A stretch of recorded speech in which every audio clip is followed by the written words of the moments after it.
We are live! Welcome to the podcast. Frank and Brian, National Real Estate Post, Listing Booster, Pre-Out 1003. Gosh, who else are we? We're so many things. So many great things. New Loan Officer U. We've got it all, man. We've got it all. We are your one-stop, get everything you need kind of place. And we're here with, of course, we got Brian Stevens streaming from Seattle. Yeah, actually, I'm in Linwood today. Linwood, okay. Linwood, Washington. This is north of Seattle. I'm at Land Home Financial Services with Dave Zelinski. Oh, cool. Land Home. I've seen them on the road before. The quintessential greasy spoon breakfast, and it was fantastic. I love those kind of breakfasts, man. Did you get French toast or pancakes? What's that? Did you get French toast or pancakes? I got come on in. I got what did I get? So I had a taco omelet. Oh. Bring up Dave Zelinski here. What's up, man? How's it going? Good. We're doing good. Cool room you guys got there. Yeah. We got Barrett Adams here. Howdy. Barrett is with what do you Caldwell Banker? Capital Gateway. Yeah. Caldwell Banker, Capital Gateway, Steve Spencer, Steve Capital Incorporated, Real Estate, Solano County, USA. So, by the way, I told you, I think there's a direct correlation to home values and traffic in a city. The worse the traffic, the higher the home values. Yeah. I'm now convinced that the greater Seattle area must have the highest home values in the entire country. This is like crazy. It's never easy to move around there. Seattle's like 17 minutes away to say. Yep. And I'll bet you it takes me an hour and a half to get there. It's a mess. And it's the middle of the day. It's been 90 minutes since about 7 o'clock this morning into Seattle from here. So we got that rain system going up there, right? You guys got some rain right now? Yeah, it's destroying the ski areas right now. A lot of rain up high in the mountains. Yeah, because it's not that cold. It's like in the 40s right now. Oh, okay.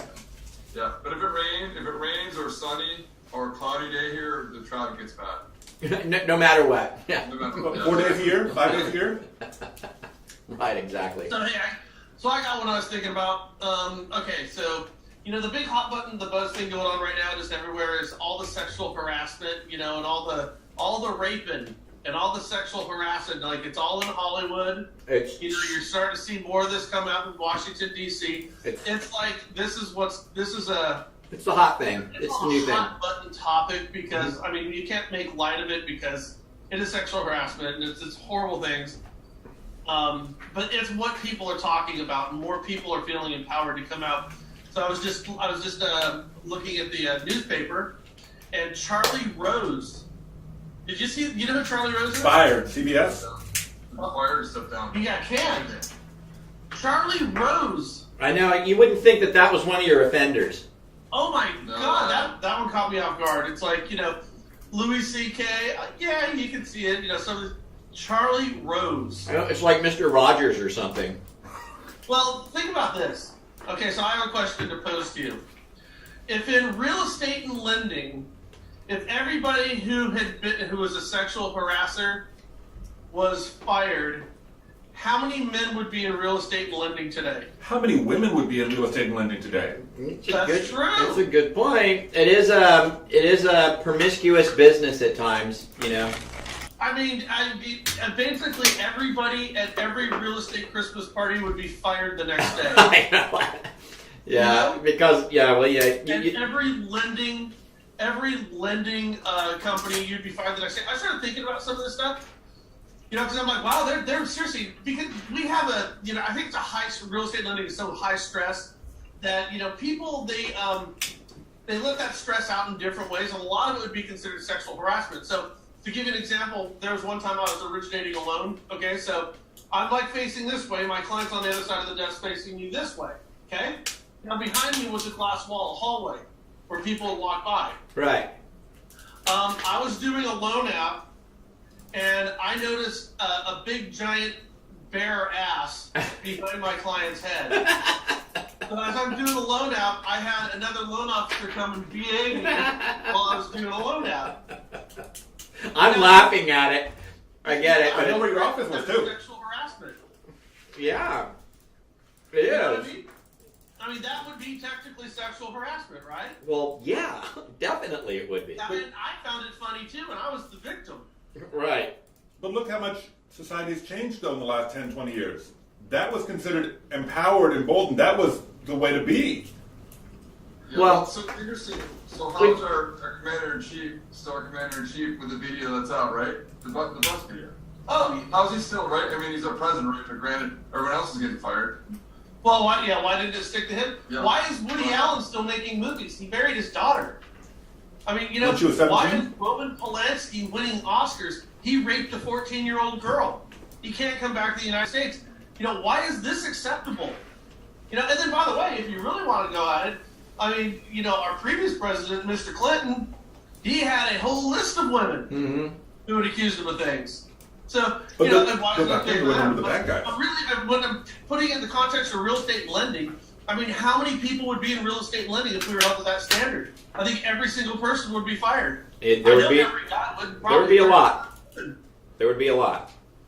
It would be a lot. There's no doubt about that. Barrett, what's going on? How's real estate? It's busy. It's great here. It's slamming. Can you help a guy out? What does that mean? Tell me what's busy, what's good. It's 8 transactions, 8 escrows going on in the last 2 months of the year. Nice. That's busy. That is busy. A lot of people are putting their feet up, getting ready for the holidays, Right. ready to quit for the year. You're not, huh? No, push on, push on. It'll be a good start, good finish to the year, good start to next year. Definitely. And Barrett, what area do you sell in? Do you sell in Vacaville or all over? It's all over. All over. I still go. I've got one going in Yuba City right now. I just closed one down in Patterson. That's just west of Merced. It's just too far. Well, Barrett's got a pretty interesting story, and this is pretty typical. You would think that this type of thing wouldn't happen, especially in this market when inventory's so low. But it does. Why don't you tell them the story about your was it grandparents? Grandparents. Grandparents, they're in their 90s. They decide, you know what? It's time to start selling off some of our property. I try and refer out a 160-acre parcel in Alaska. It's Alaska. It's, maybe it's a different market. I don't know. But I call up there, I talk to the local Coldwell banker, I said, hey guys, do you want this piece? It's a great piece. They say, yeah.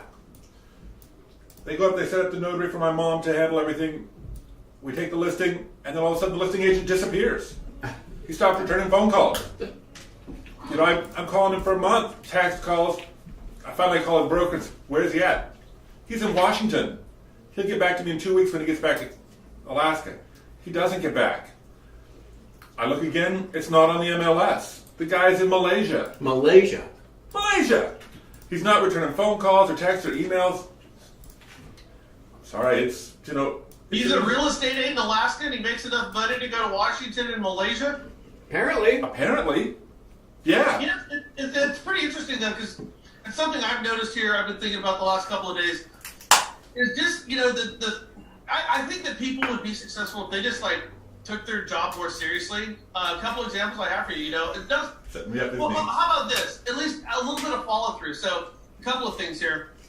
I was speaking with this dude who does this charity house thing, and he was telling me that through charity house they work with it's like a reload type of company for real estate and lending. For these large companies, like if you work at Boeing or if you work at Google or if you work at Amazon, they have fulfillment packages that include real estate agents and lenders.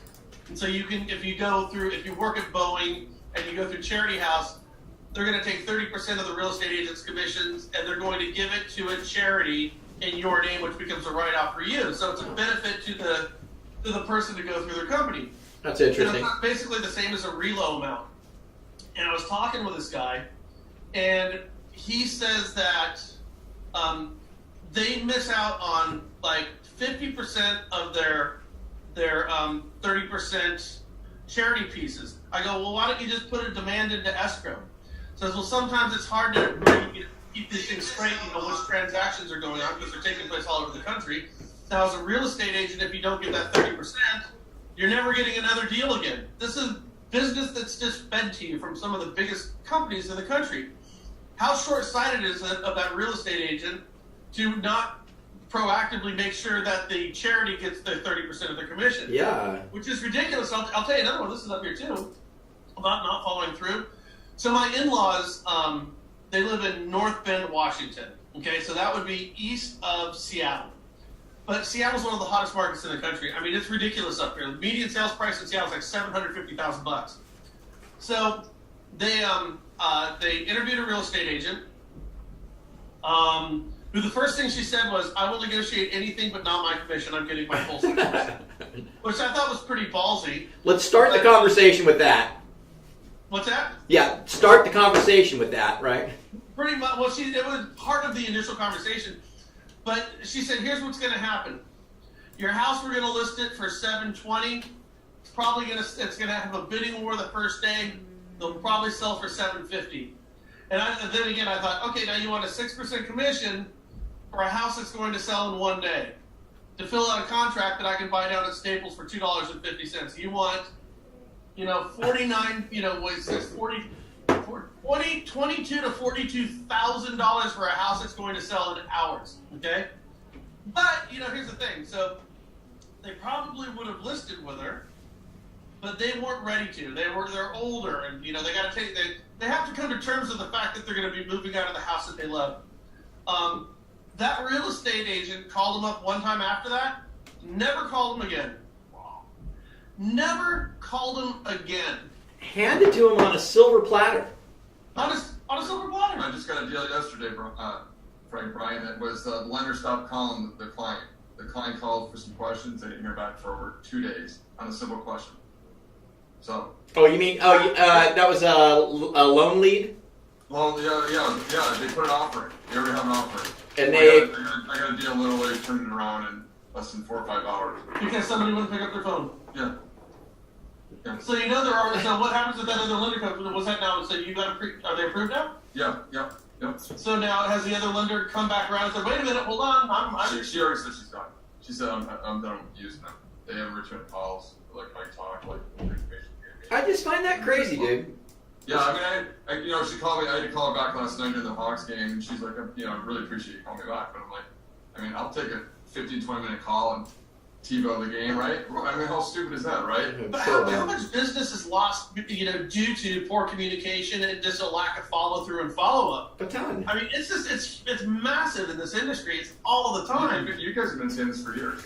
You guys have been harping on this. I've been on this show for all the time. You've had real estate posts, Write down the Wi-Fi password for me. Well, it's, like I said, we've done this before. We've done multiple questionnaires and surveys with real estate agents, and we always ask them, what's the most important thing you want in a lender? Help generating leads, technology, good rates, closing on time, or better communication. Every real estate agent, every single time, has said better communication. Yeah, better comms. I mean, would you agree with that, Barrett? You're a real I estate would. agent. I would. And I've read some of the Riot Act recently about just not returning phone calls, just not returning emails or phone calls or anything. I went up. Is this with a lender? Lender. Do you need a new lender? My guy Nick. You got a guy in Vacaville? Now, all right. So let me ask you this, Barrett. How many lenders do you give deals to? Do you have one preferred lender, like this is my go-to, or do you have multiple people, or how's it look for you? My VA deals come from one lending source, so it goes right back there for my VA deals typically, unless it's someone that really needs a hand-holding job. There's probably about 4 lenders here locally, and I'll handle it out about personality-wise.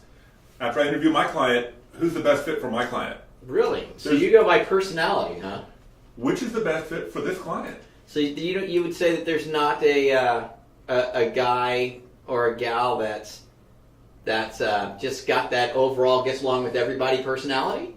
Or you just this is my go-to, can just take care of anybody? No. I'd like to know, like, the example of the personality differences. You don't have to say who the lender is. We'll call it lender A, lender B, lender C. What's the personality of the person that would go to lender A, or the personality of the person that would go to lender B? You're like an engineer type. Yeah, an engineer, kind of a suit and tie, pocket protector engineer.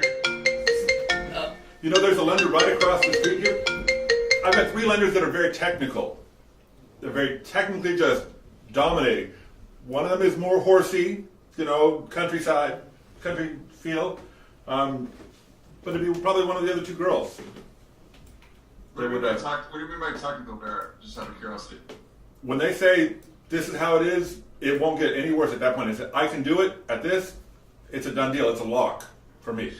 Now, have you shit-canned any of your lenders because of communication or issues like that? Yeah. I've walked away from some. Yeah. Anyone I know? Yeah. Just give me initials. No. We're not doing that. That would be around this, by the way. But we usually get about 1,500 or so. You know who this guy reminds me of right over here? Who? Brady Setzer. Really? It's good. Brady's a good guy. Just your look and how you speak, this totally reminds me of Brady Setzer. Really? Can you do a handstand with one hand? Probably. Show us. No. Show us. Come on. Do it live. Come on. Brady Setzer could like stand on one hand and walk with his fingers. He got sick of lending. No, that's not a fair statement. He got sick of living in California, and he really wanted to go live in Hawaii and have a much more relaxed life, and he didn't. He's like literally, he was talking about it one day. The next day, he sold everything off and he moved to Hawaii, and now you just see him on Facebook. Pictures of him, doing handstands and like weird like yoga poses and. Yeah, and he's really good at it. yeah. I mean, yeah, that dude is like, wow, I wish I could do that. What he does. I mean, this isn't just a handstand. He's doing weird shit. Hey, there's a comment from award-winning loan originator Joey Evans that says, what makes realtors think they can work with anyone but feel the need lenders have to be matched by personality? It's a daring question for you. A daring question. I mean, there's a guy who's ready to talk some shop. I had a good transaction with Joey recently. Let me double down on what Joey just said. What gives a real estate agent a right to demand a lender call them back on a regular basis and promptly when they don't call back on a regular basis and promptly? I'll bet you we could call 10 real estate agents right now. All right, if we called 10 real estate agents and 10 lenders, how many of the lenders and how many of the realtors pick up the phone? Well, Or call back with 20. Or call back within 20 minutes. I bet you, I could be wrong about this, but I'll bet you'll get a call back from a realtor first. Really? Think so? Yeah. I disagree. I think it's mixed Really? bag. I think you're going to have about the same. Mixed bag. I think you're going to have about the same number. Because by the way, it's very, very unhealthy. There's animosity between lenders and real estate agents, more so coming from the lender side. And it's because of the old pecking order, where it was the real estate agent who would be the one handing out the deal, so they're at the top of the pyramid or at the top of the food chain. But right now, I would say that I venture to say that lenders are generating as many leads as real estate agents are generating right now because people aren't going to a brick and mortar building like 30 years ago. They're going online, and so you don't necessarily have to be a real estate agent to get that deal. I would say. We used to just real quickly. We used to think that there's animosity with real estate agents, so you get a bunch of lenders in a room and no real estate agents to give each a drink. Within 20 minutes, they're going to be complaining about real estate agents, and it's unhealthy, by the way. It's not a good place to be. Right. And we were part of that. We used to be part of that group of people as lenders, being frank, did, until we started selling products to loan officers and realized that loan officers are just as unresponsive as real estate agents. My thinking is it'd probably be about the same.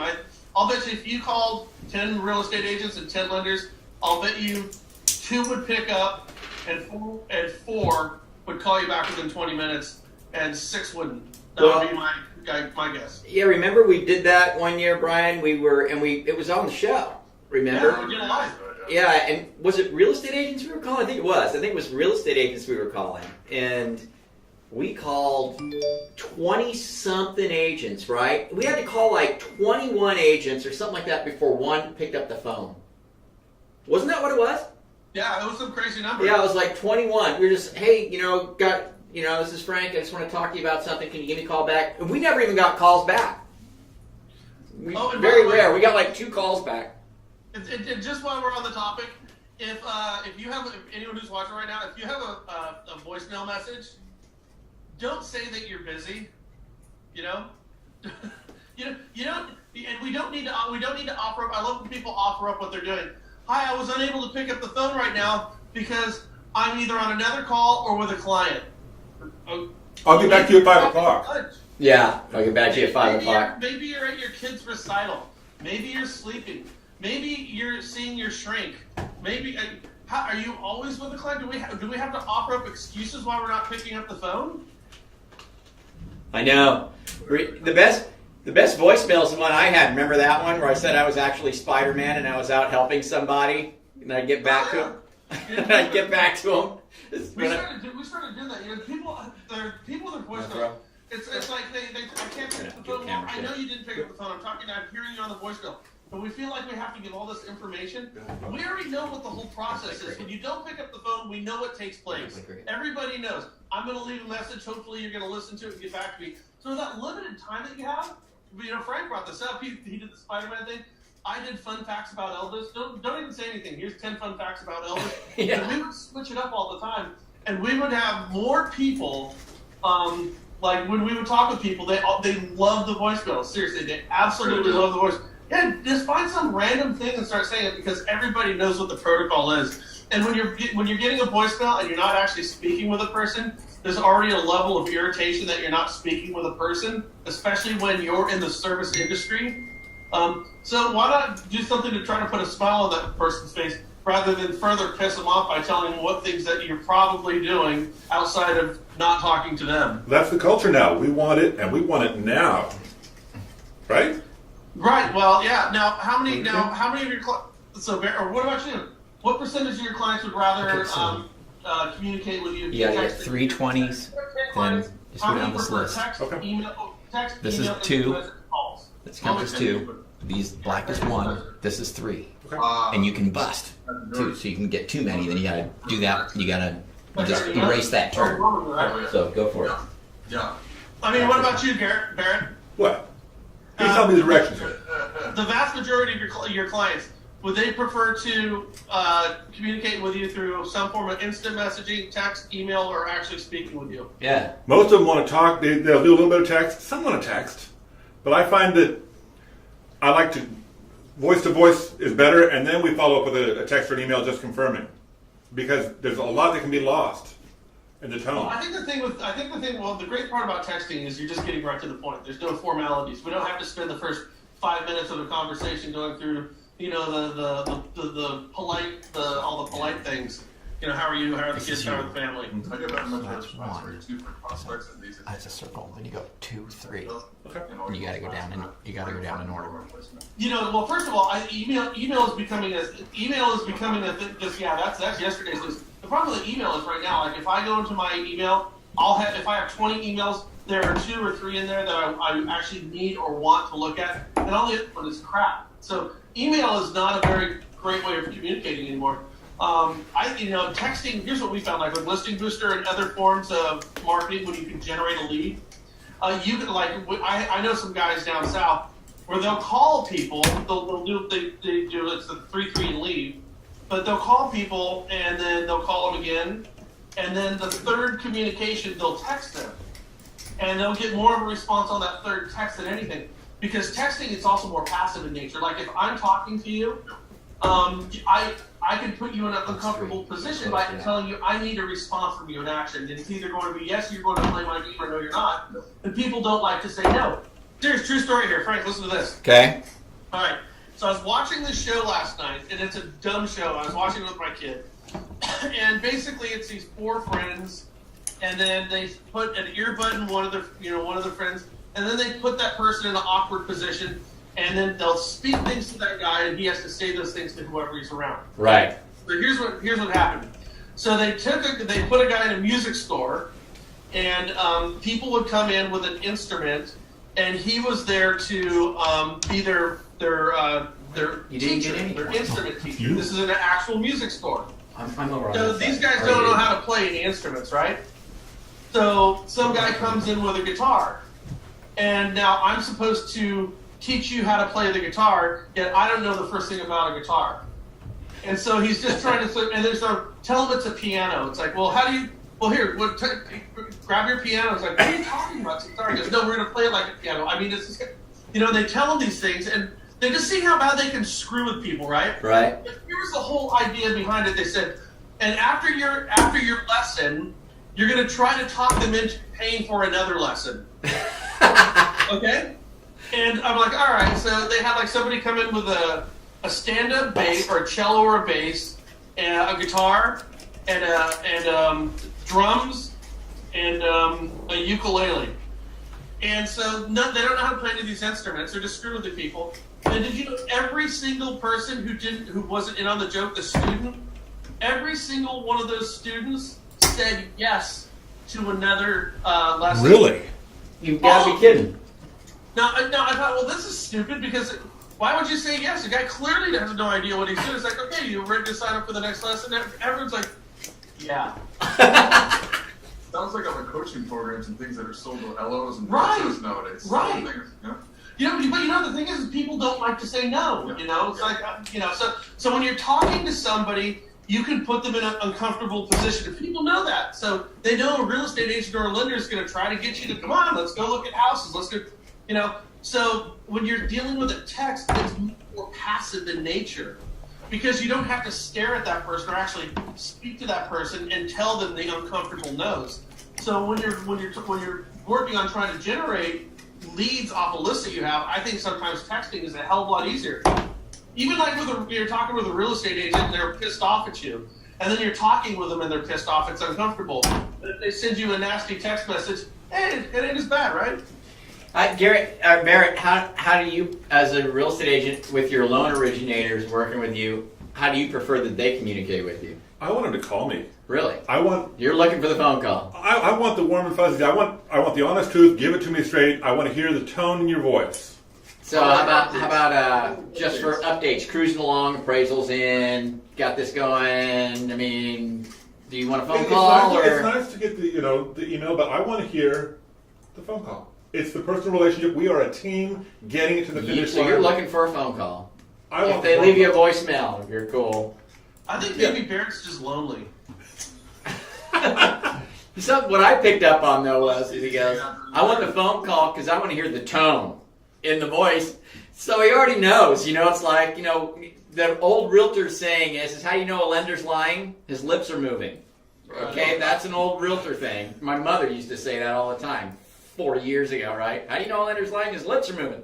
So I think a lot of real estate agents do have this kind of built-in defensive kind of what's really going on with this loan kind of built into them. So wanting to hear their voice so you can kind of tell if there's something more going on. That's funny. That's about negotiation too. So we'll say this, that like when we have a transaction goes live, I'll reach out to the listing agent, introduce myself, our team and whatnot, and they like that because they're like, oh, I never had a lender call me to do that, or when they put an offer in, I like to do that because I want my client to win the deal. Right. We've taken the putting that in our counter offers. We have the listing agent, if I've got the listing, has permission to speak with the buyer's loan originator, as to the status of the loan and what's going on. I want to know. I want to be able to. You have to put that in the contract. We have to put it in the contract. Because if you don't, that lender does not have to speak to you. No. No, that lender. By the way, that lender can't speak. They're not supposed to. I can't legally divulge somebody else's personal information. You sure can. Yeah. Well, if for a lender in California, for a lender to speak with the buyers, for a lender to speak, come on in. For a lender to speak with the buyer's agent, for a lender to speak with the. No. Hold on a second. Here.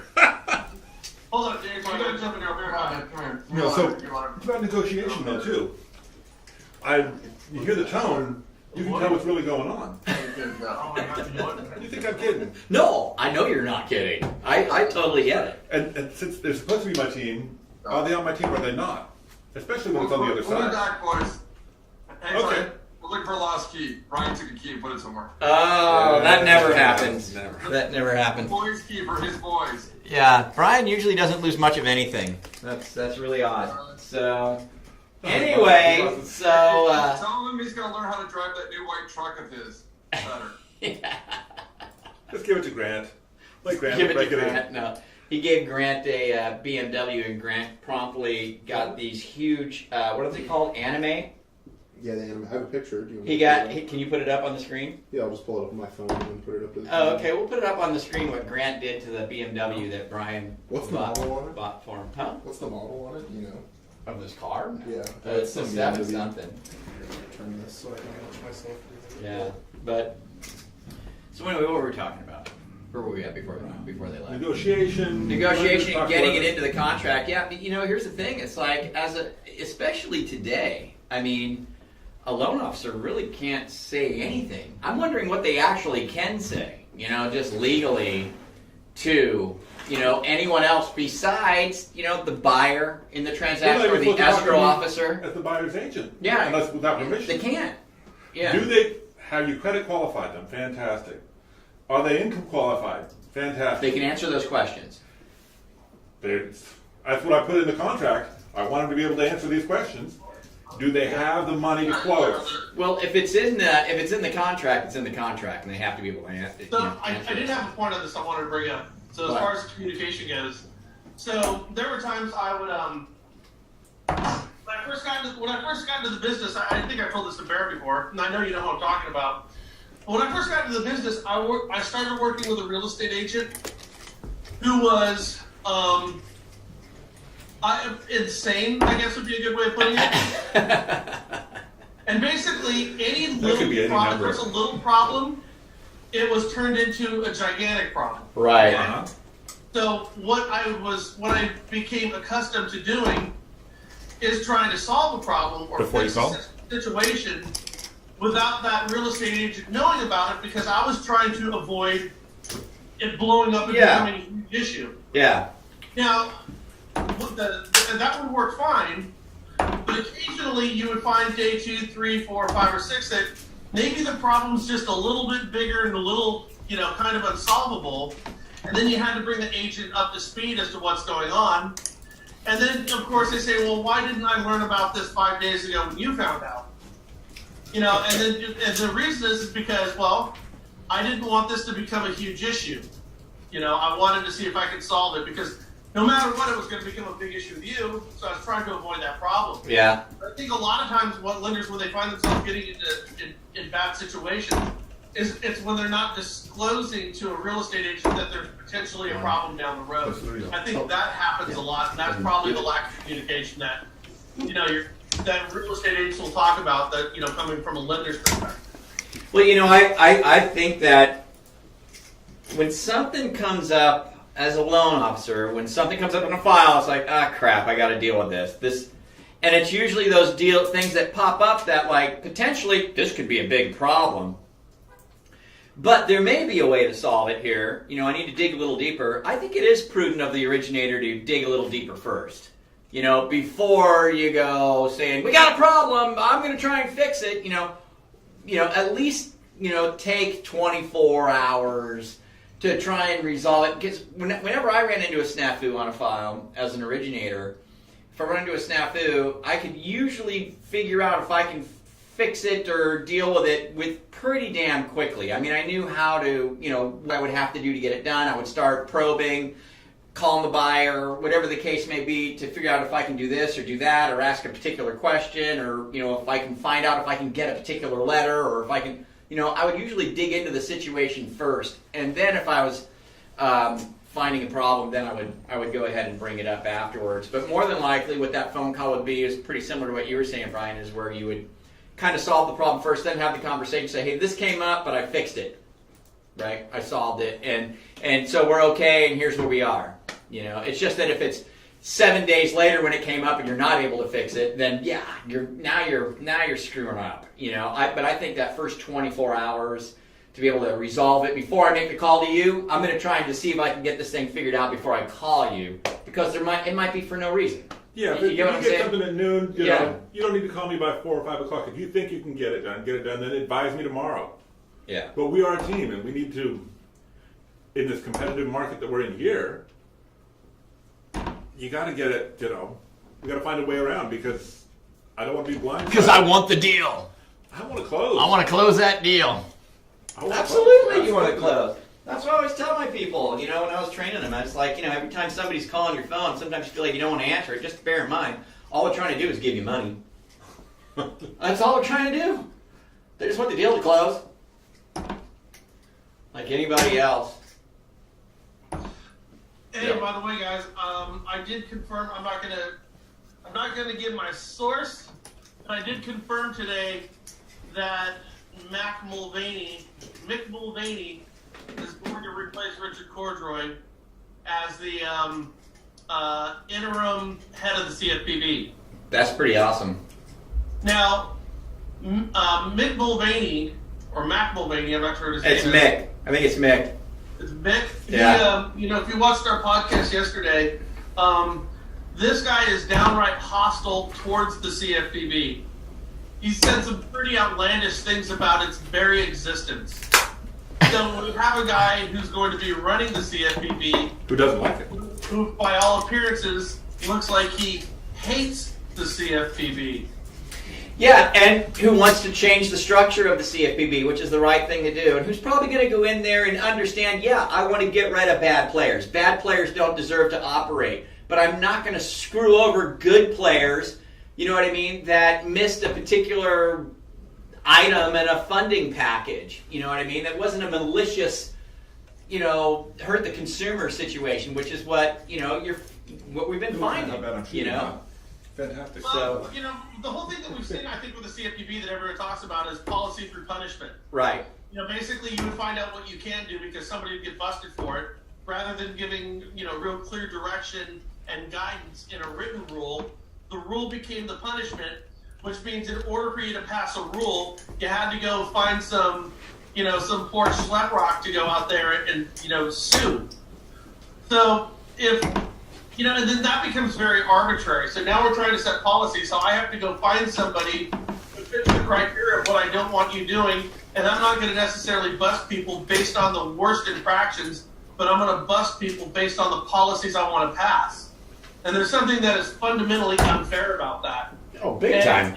It really felt like with the CFPB over the past, 5 years of their existence, that they ruled over lenders. They ruled over a group of people that it appears they didn't like, that they wanted to punish them, and that's not a healthy place to be. No. But could you find the pendulum swinging too far to the other side? I mean, if we're going to put somebody as a head of the CFPB who seems to hate the CFPB, is that necessarily a good thing?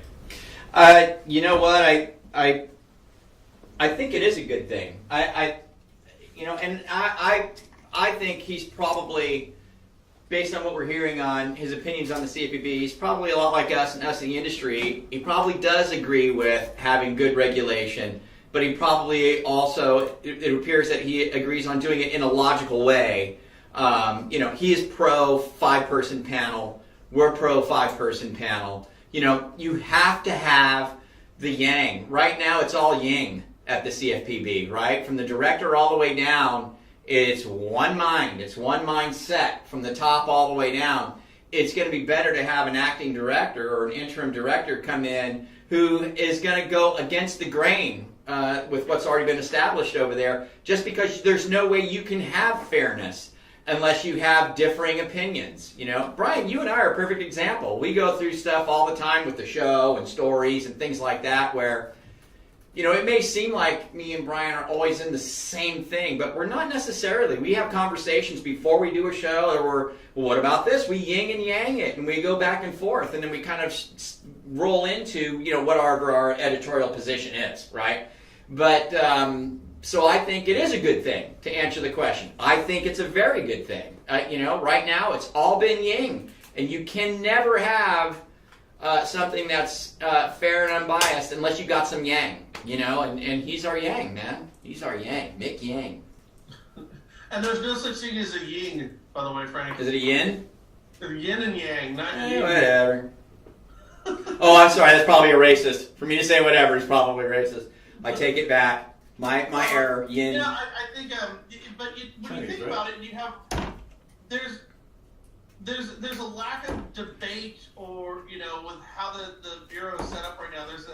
There's as far as having one person who's just going out there and picking and choosing what they deem offendable, rather than forming some type of consensus. You know, I mean, we are governed by laws, right? So we know when we're breaking a law. And so, like, a police officer can't go out and make a law up to bust you for it. But this is what they're doing. Really enforce the laws that already exist. Yet at the CFPB, you have somebody who does not have a set of laws to govern by. Keep throwing. You simply have one person who acts as a monarch, as an all-powerful king who picks and chooses what he wants to punish, irrespective of laws, because there are none in place. That's the clarity that everybody talks about. Yeah. Now, you could also have the other type of king, who goes out there and says, I'm not going to enforce anything because I don't believe in the bureau that I'm running.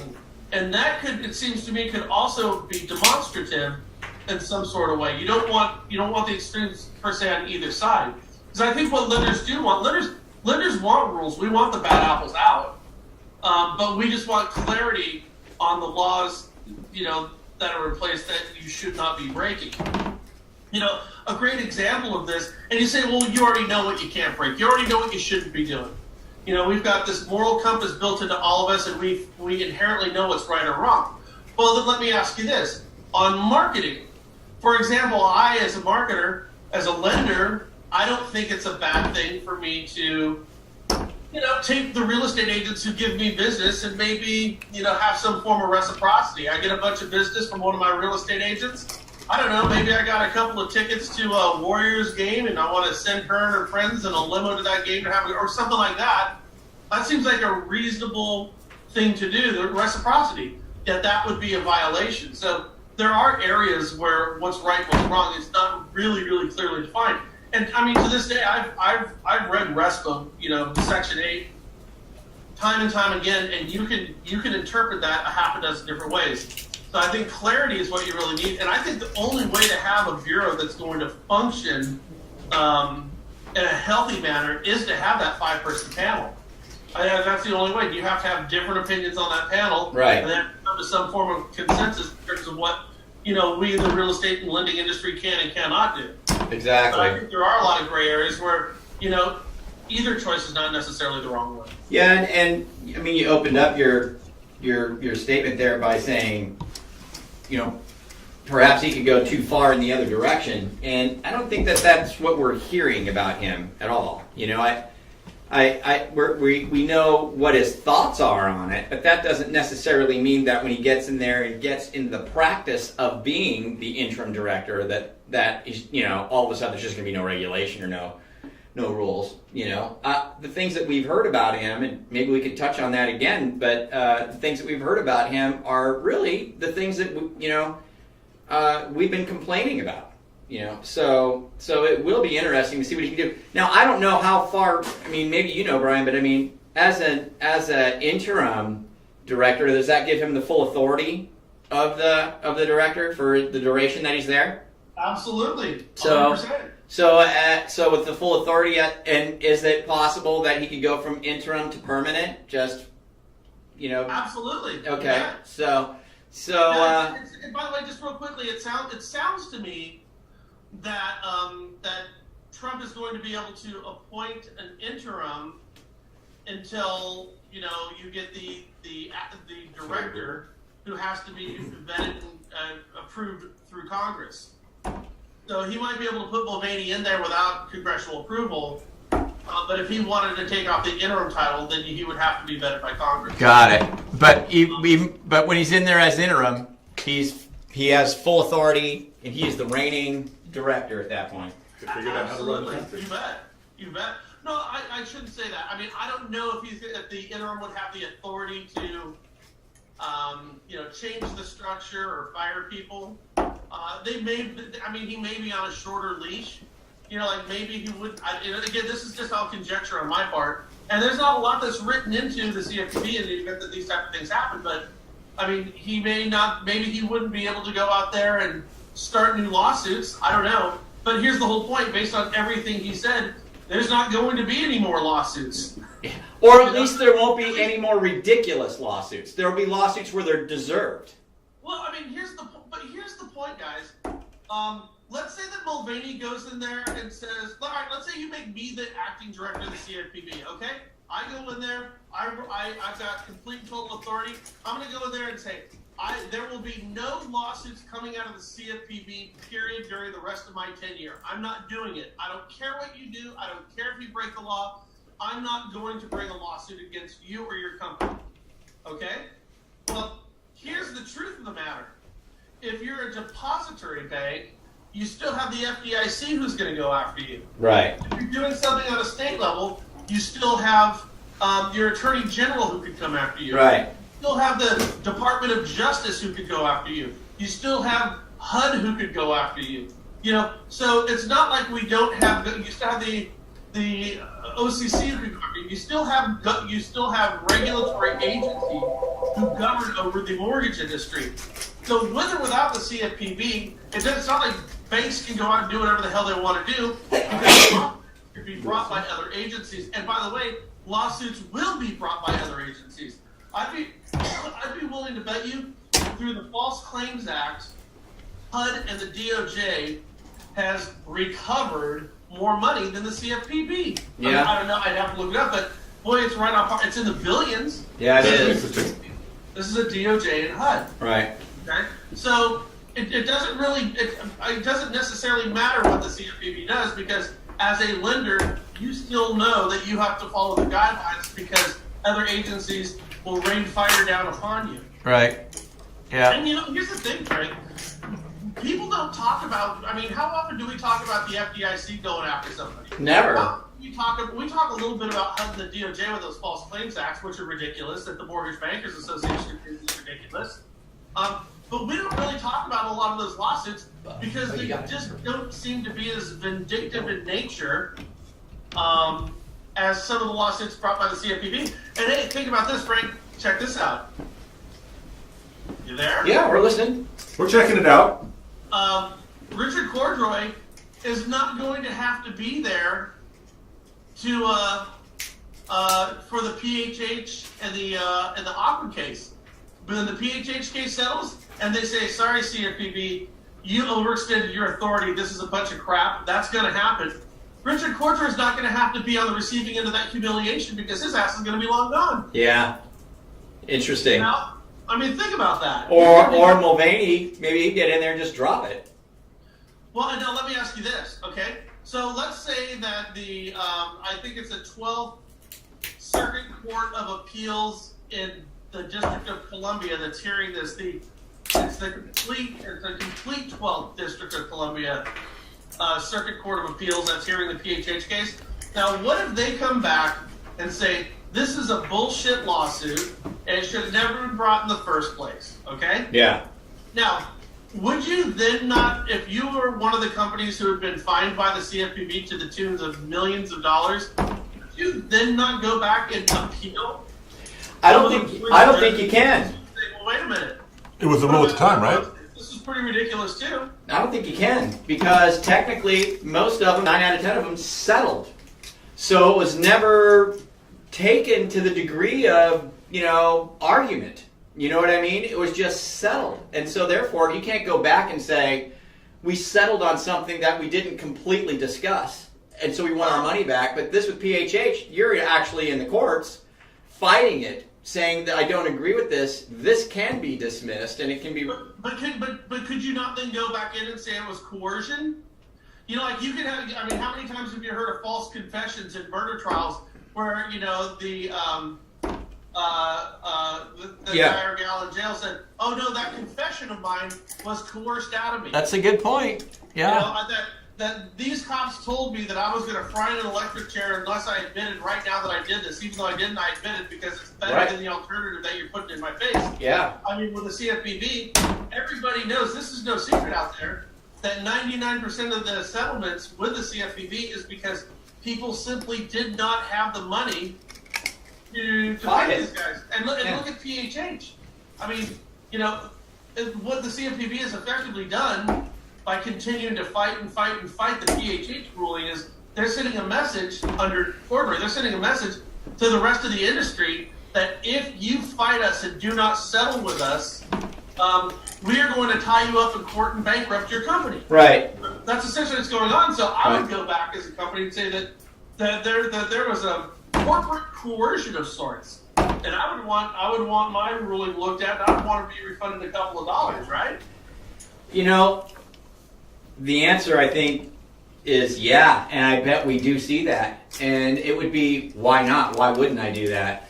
You know, I mean, if I paid out, and you know, their favorite numbers seem to be $80 million with so many different companies and fines. It's just like 80 million, 80 million, 80 million. That was like their go-to sweet spot for settlements. 80 million bucks is a lot of money. You know, even if I can get a piece of it back, you know what I mean? Let's say the government has to succumb and just say, okay, we're not going to give you everything, but we will give you, you know, 30% of it back or 20% of it back if you settle with us. You know what I mean? That might even be worth it. Well, but, let me give you guys an example. So I spoke. There's a small mom and pop lender in the state of Missouri, okay, in a little town in Missouri, and it was like 2 lenders, okay, and this isn't a big operation. A couple of lenders.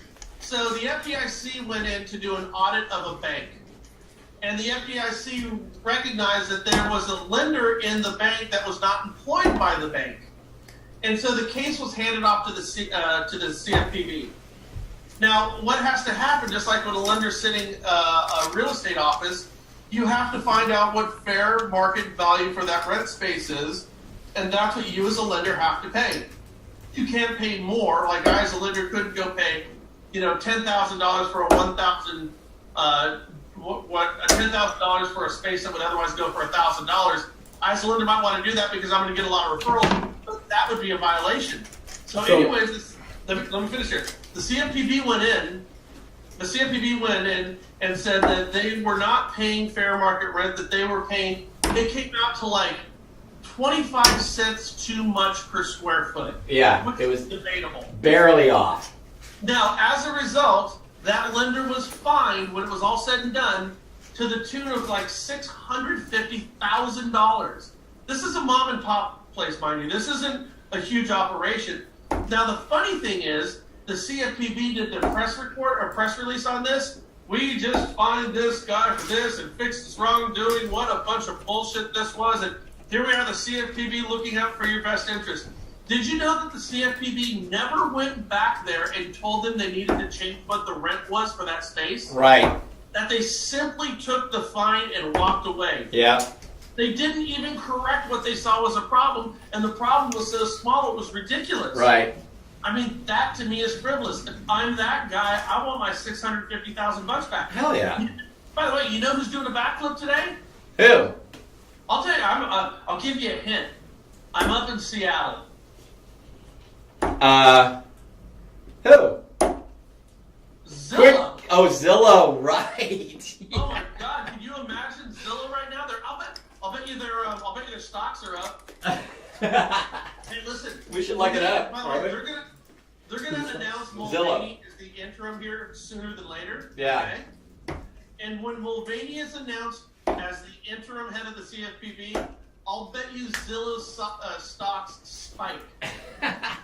Because they're not going to have to pay out millions and millions of dollars to the CFPB because Mulvaney's going to drop this damn thing. You heard it here first. Buy some Zillow stock today. I mean, that's what's going to happen. Yeah, I bet you're right. I bet you're right. Respite question. Yeah. Yeah. I know that I can't take anything from the title companies. Right. They can't give me anything, so I can take them out to lunch. Can I give my lender friends?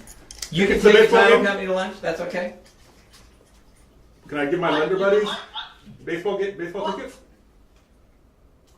I don't know. Okay, so I'll tell you this right now. So there is a misconception in the real estate space that as long as whatever you're giving is under $25, it's not going to be looked at. That's not true. If you're giving anything of value in anticipation or expectation of a referral, that is a violation.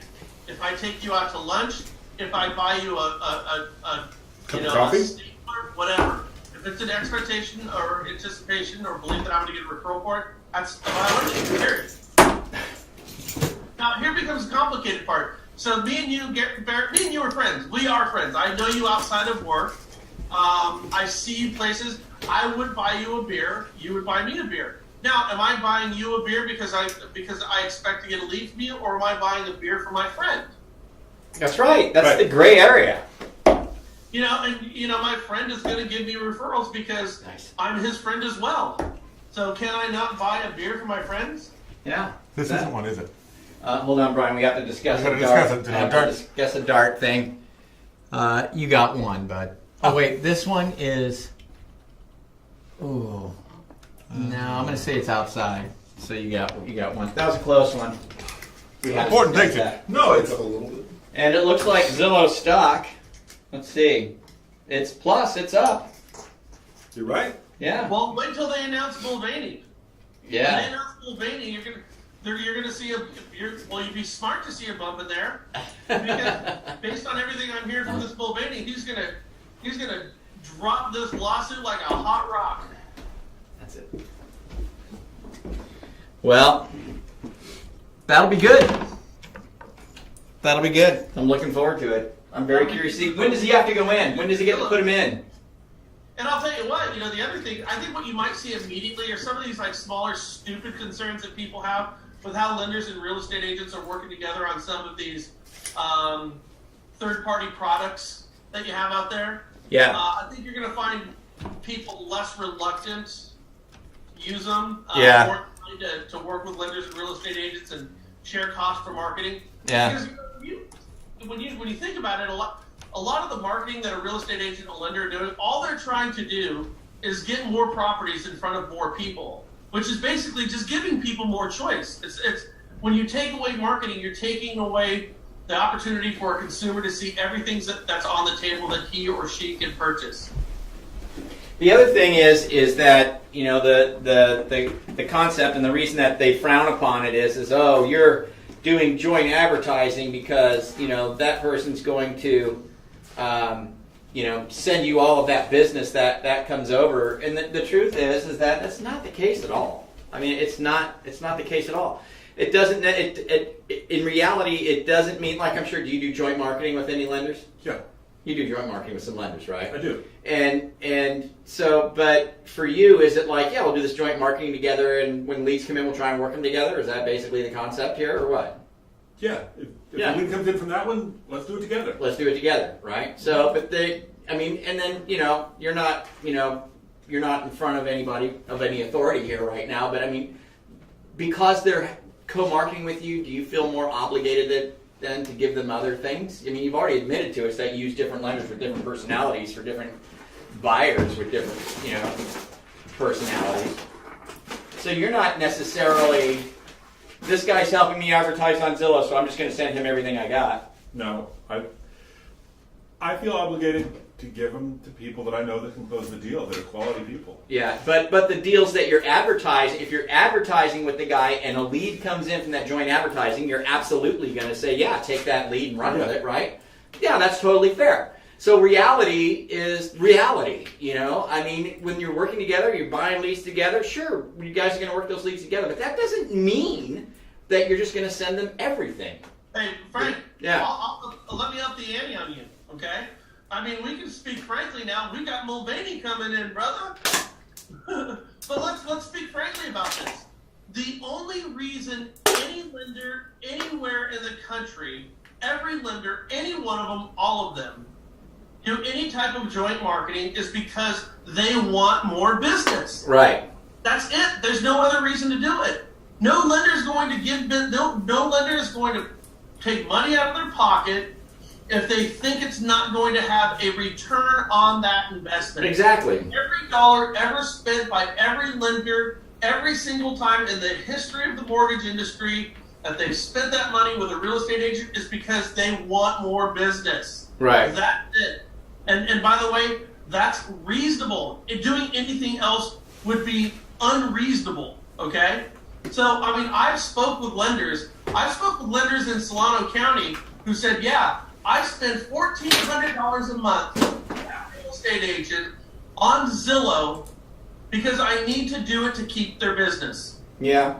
That's it. That's the only reason. Isn't that a heavy price to pay? Yes, it's a heavy price. Some months it doesn't work out, but overall I need to do this because that real estate agent is good enough that he or she will go find another lender to pay the money, and then that person's going to be the benefactor of their business.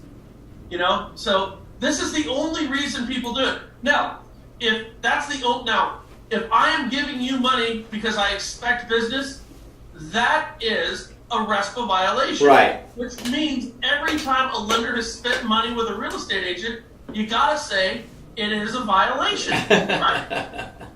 I mean, now I want to be very clear about this.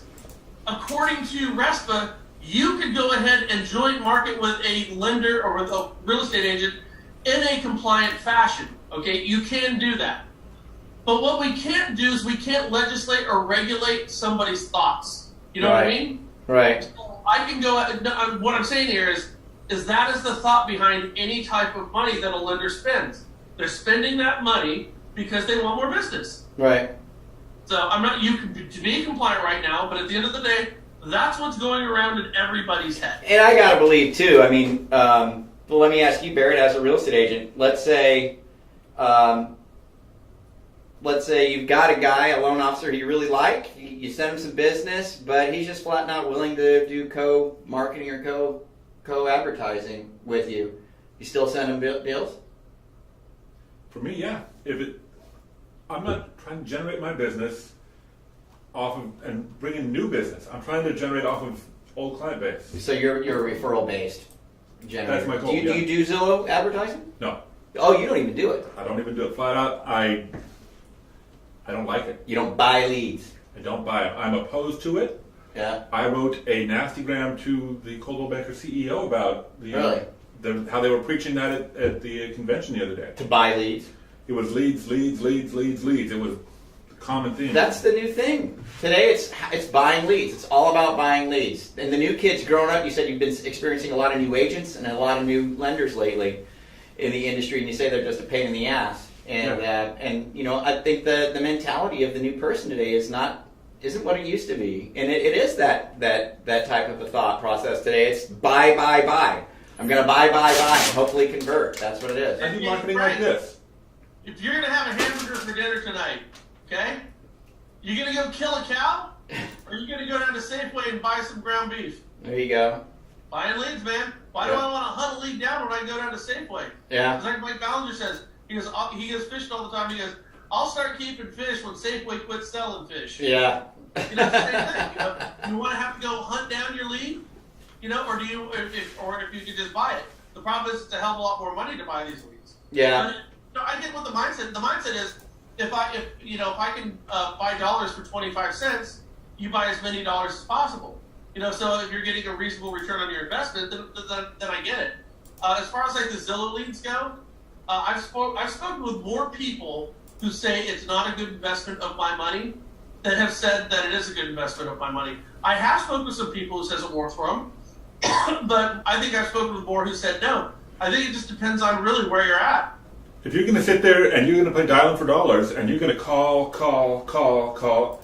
and you're going to call each one of these 8 times in 2-3 days, but there's a whole bunch of them too, and they're all cold, and you've got to build a new relationship with each and every one of them.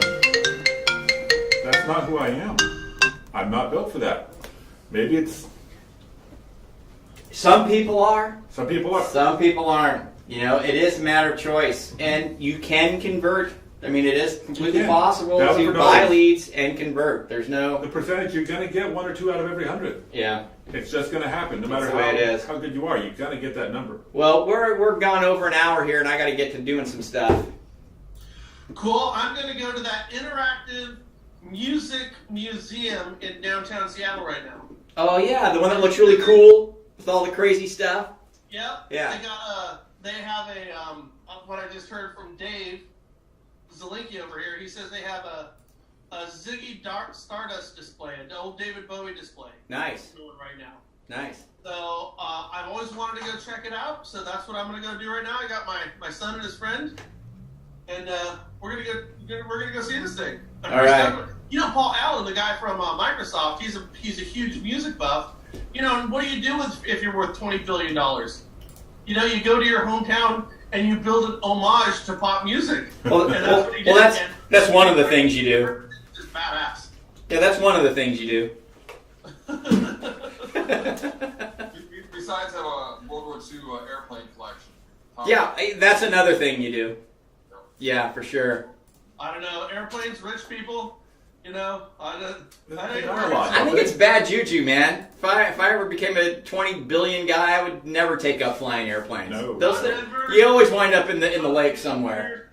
That picture for St. Louis. Yeah. Roy Halladay.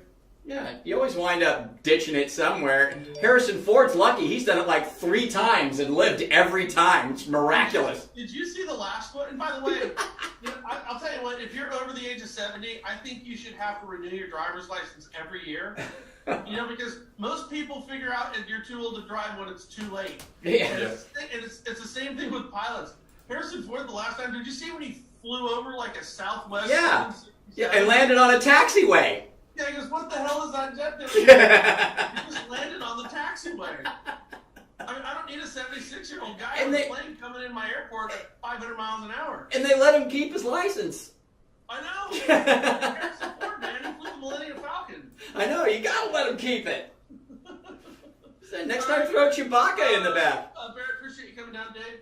Thanks Thanks for the for letting me use Yeah, your thanks, office. man. It's been Pleasure. awesome. Thanks, guys. All right, you guys. Well, have a good one. Have a happy Thanksgiving, everybody. Brian, just so you know, I'm doing early Thanksgiving with my mother-in-law tomorrow, so I'm out all day, and I'll be back Monday. Yeah, so just to be clear, as far as our shows and everything go, we have a show going out tomorrow. Yeah. But we're not going live tomorrow. No. Okay, so then we will circle around with our little video podcasting here back on Monday. Monday. At 11 o'clock. Yeah. And what I'm going to try to do is just figure out who we're going to line up. And so we'll give everybody a week in advance who we want to line up. And by the way, for those of you who are watching, if you've got some interesting stories that you want to share and be a part of one of our podcasts, just reach out to us on Facebook, on our Frank and Brian site, and we'll just go from there. Sounds good. All right, guys. Well, thank you so much. Have a good one. And everybody enjoy your Thanksgiving. Yeah. Thanks. See y'all later. All right. Bye, guys.